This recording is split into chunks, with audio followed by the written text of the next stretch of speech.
See, in a real estate investing transaction, the house might not be the only thing for sale.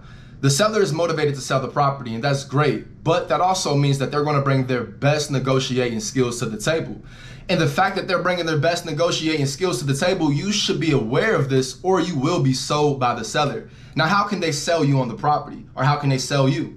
Well, the biggest form is by selling you that they're choosing you for the purchase of the property. This makes you feel like your offer was great, your offer was right on, and it gives you more confidence to sell the property. However, I'm going to give you a couple of tips today to make sure you are not sold by the seller.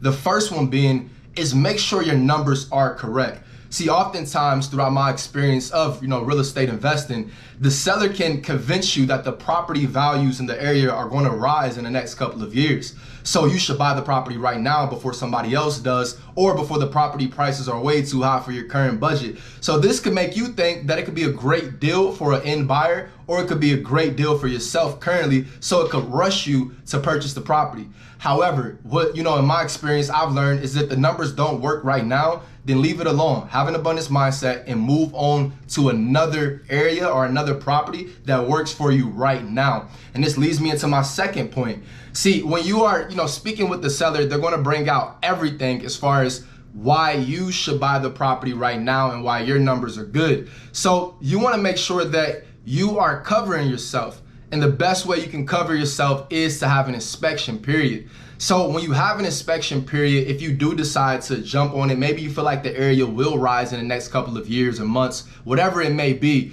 you want to make sure that in your inspection period, you get out of the property in the proper amount of time, even if you realize that the numbers don't work. So this will help you, even if you are convinced by the seller that it is a great deal right away, then if the numbers don't work, so be it. You can cancel the contract, move on to the next property. But the biggest reason and the biggest thing to avoid on being sold by the seller is leave your emotions out of it, guys.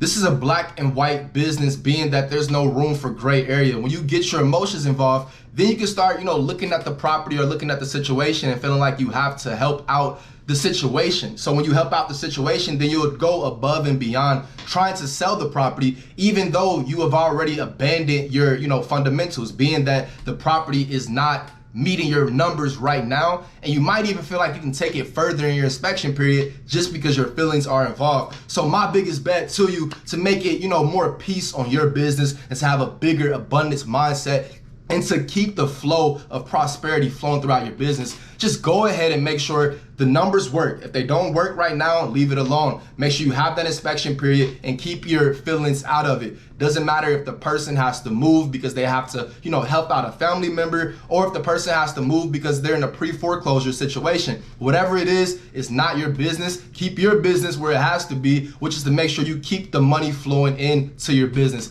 Guys, I appreciate you watching. We got in and out today. As always, as long as your heart is in every step, then you are already a success. Get to stepping.